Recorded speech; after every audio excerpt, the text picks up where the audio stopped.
विधिमंडळाच्या अर्थसंकल्पीय अधिवेशनात महायुतीच्या सरकारनं शेतकरी कर्जमाफी योजना जाहीर केली।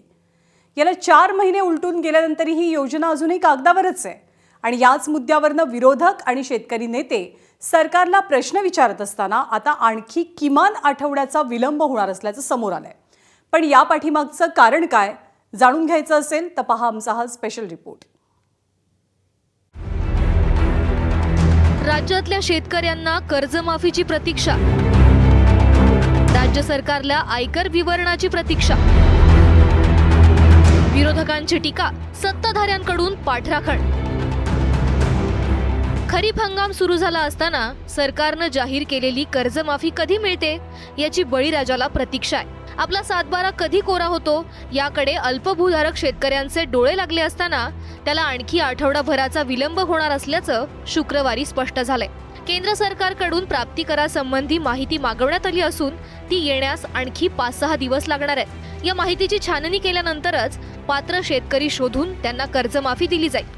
माहिती एकत्रित करून मग ऑनलाईन झाल्यानंतर त्याची कृटणी होईल आणि त्यामुळे त्याला थोडा वेळ लागायला लागला आहे, कारण कोणताही शेतकरी वंचित राहू नये ही याच्या मागची भूमिका आहे। आता बऱ्यापैकी जिल्ह्यांच्या याद्या तयार झाल्या आहेत। ज्या जिल्ह्यांच्या याद्या तयार झालेल्या आहेत अशा जिल्ह्यांना लाभ द्यायला सुरुवात होईल आणि 1 आठवडाभरामध्ये पैसे वर्ग होतील। यावरून शेतकऱ्यांच्या तोंडाला पानं पुसली जात असल्याचा आरोप करत विरोधकांनी सरकारला धारेवर धरलं।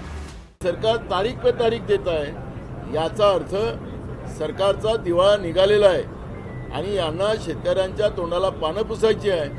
आमची मागणी आजही आहे की शेतकऱ्यांचं सरसकट कर्ज माफ करावं, ही भूमिका आमची आहे आणि ते सरकारने करावी।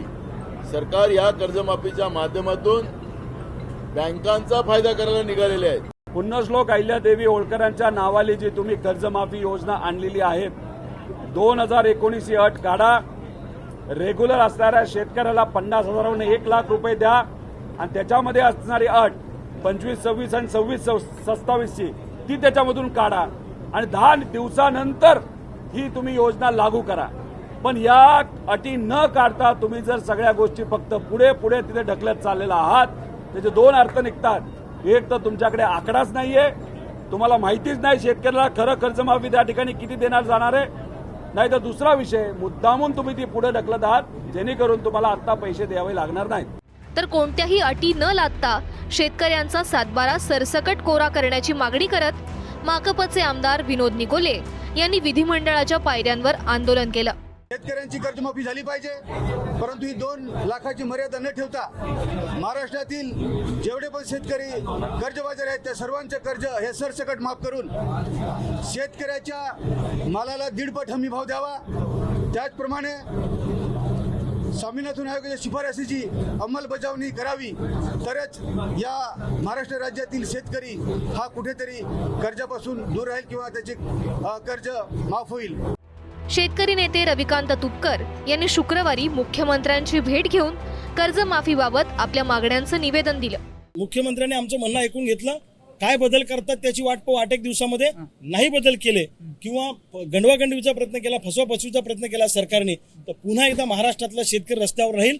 काल आम्ही महात्मा गांधीच्या मार्गाने आलो, उद्या भगतसिंगाच्या मार्गाने चाल करून आल्याशिवाय राहणार नाही। काल आम्ही मोजके लोक आलो, उद्या हजारो लाखो शेतकरी मुंबईत आणल्याशिवाय आम्ही राहणार नाही। विरोधकांचे आरोप आणि आक्षेपांना अंतिम आठवडा प्रस्तावावर बोलताना विधानसभेत मुख्यमंत्र्यांनी उत्तर दिलं।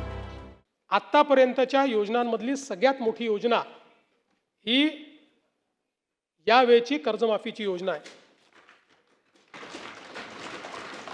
टाळ्या याच्यानंतर वाजवा। हे जे महात्मा फुले कर्जमाफी योजनेतले जे लोक होते ज्यांना 50,000 रुपयापर्यंत आपण म्हटलं होतं, त्यांनाही 2 लाखापर्यंत कर्जमाफी झाली आणि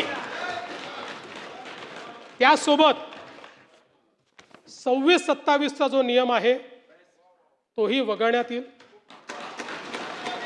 अपात्र शेतकऱ्यांना कर्जमाफी मिळू नये आणि त्यासाठी प्राप्तिकर विवरण तपासणं योग्यच, मात्र लाल फितीच्या कारभारामुळे या प्रक्रियेला आणि पर्यायानं कर्जमाफीला आणखी विलंब होऊ नये एवढीच गोरगरीब शेतकऱ्यांची रास्त अपेक्षा आहे। ब्युरो रिपोर्ट, ABP माझा।